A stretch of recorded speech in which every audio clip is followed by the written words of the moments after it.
ഇന്ന് നിങ്ങൾ വാങ്ങുന്ന ശമ്പളത്തിന് 1 രൂപ പോലും നികുതി അടയ്ക്കേണ്ട.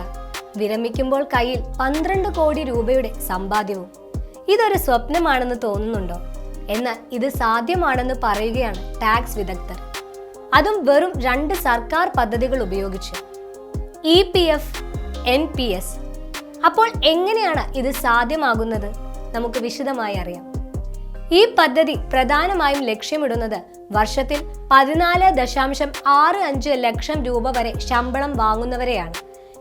ഇതിനായി ഉപയോഗിക്കുന്നത് നമുക്ക് എല്ലാവർക്കും പരിചിതമായ 2 നിക്ഷേപ മാർഗങ്ങളാണ്: എംപ്ലോയീസ് പ്രൊവിഡന്റ് ഫണ്ടും നാഷണൽ പെൻഷൻ സിസ്റ്റവും. നമുക്കൊരു ഉദാഹരണം നോക്കാം. 30 വയസ്സുള്ള ഒരാൾക്ക് മാസം 75,000 രൂപ ശമ്പളമുണ്ടെന്ന് കരുതുക. ഈ വ്യക്തി എല്ലാ മാസവും 12,500 രൂപ വീതം EPF-ലും NPS-ലും നിക്ഷേപിക്കുന്നു. ഓരോ വർഷവും ശമ്പളത്തിലും നിക്ഷേപത്തിലും 8% വർധനവ് വരുത്തുകയാണെങ്കിൽ 30 വർഷം കഴിയുമ്പോൾ എന്ത് സംഭവിക്കുമെന്ന് നോക്കാം. EPF വളർന്ന ഏകദേശം 4.75 കോടി രൂപയാകും.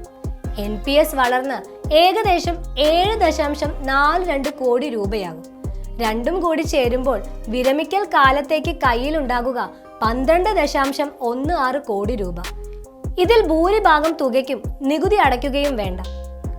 ഈ പദ്ധതിയുടെ ഏറ്റവും വലിയ ആകർഷണം പുതിയ നികുതി വ്യവസ്ഥയിൽ കിഴിവുകൾ ലഭിക്കുമെന്നതാണ്. തൊഴിലുടമ നിങ്ങളുടെ EPF അക്കൗണ്ടിലേക്ക് അടയ്ക്കുന്ന 12% വിഹിതം നികുതിയിൽ നിന്ന് ഒഴിവാക്കിയിട്ടുണ്ട്. അതുപോലെ NPS-ലേക്ക് അടയ്ക്കുന്ന 14% വിഹിതത്തിനും നികുതി ഇളവുണ്ട്. ഇത് ശരിയായ രീതിയിൽ ക്രമീകരിച്ചാൽ 14.65 ലക്ഷം രൂപ വരെ വാർഷിക ശമ്പളമുള്ളവർക്ക് നികുതി പൂർണ്ണമായും ഒഴിവാക്കാനാകും. EPF നിങ്ങൾക്ക് നൽകുന്നത് സ്ഥിരതയും സുരക്ഷിതത്വവുമാണ്. നിലവിൽ 8.25% പലിശ ലഭിക്കും. 5 വർഷത്തിന് ശേഷം പിൻവലിക്കുന്ന തുകയ്ക്ക് നികുതിയില്ല. എന്നാൽ NPS നൽകുന്നത് ഉയർന്ന വരുമാനത്തിനുള്ള അവസരമാണ്. ഇതിൽ ഓഹരി വിപണിയിൽ നിക്ഷേപിക്കാൻ ഓപ്ഷൻ ഉണ്ട്. അതുകൊണ്ട് തന്നെ 9 മുതൽ 11% വരെ വരുമാനം പ്രതീക്ഷിക്കാം.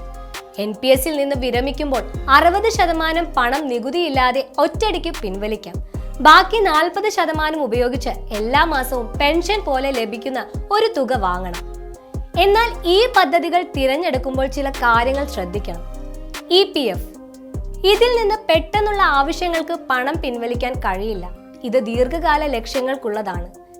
NPS വിരമിക്കുമ്പോൾ ലഭിക്കുന്ന തുകയുടെ 40% പെൻഷനായി ലോക്ക് ചെയ്യപ്പെടും. ആ തുക പൂർണ്ണമായും പിൻവലിക്കാൻ സാധിക്കില്ല.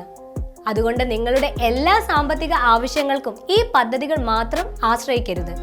ചെറുപ്പത്തിൽ തന്നെ കൃത്യമായ അച്ചടക്കത്തോടെ EPF-ലും NPS-ലും നിക്ഷേപം തുടങ്ങിയാൽ നികുതിയില്ലാത്ത ശമ്പളം ആസ്വദിക്കുന്നതിനോടൊപ്പം കോടികളുടെ ഒരു വിരമിക്കൽ ഫണ്ടും സ്വന്തമാക്കാൻ സാധിക്കും. ശരിയായ ആസൂത്രണമാണ് പ്രധാനം. ഈ വീഡിയോ നിങ്ങൾക്ക് ഉപകാരപ്രദമാണെങ്കിൽ നിങ്ങളുടെ സുഹൃത്തുക്കൾക്കും കുടുംബാംഗങ്ങൾക്കും ഷെയർ ചെയ്യുക. സാമ്പത്തികമായ അറിവുകൾക്കായി ഞങ്ങളെ പിന്തുടരുക. ഈ വീഡിയോ പൊതുവായ വിവരങ്ങൾ നൽകുന്നതിന് വേണ്ടി മാത്രമുള്ളതാണ്. ഇതൊരു സാമ്പത്തിക ഉപദേശമായി കണക്കാക്കരുത്. എന്തെങ്കിലും നിക്ഷേപ തീരുമാനം എടുക്കുന്നതിന് മുൻപ് ഒരു സാമ്പത്തിക ഉപദേഷ്ടാവിന്റെ സഹായം തേടുക. നന്ദി.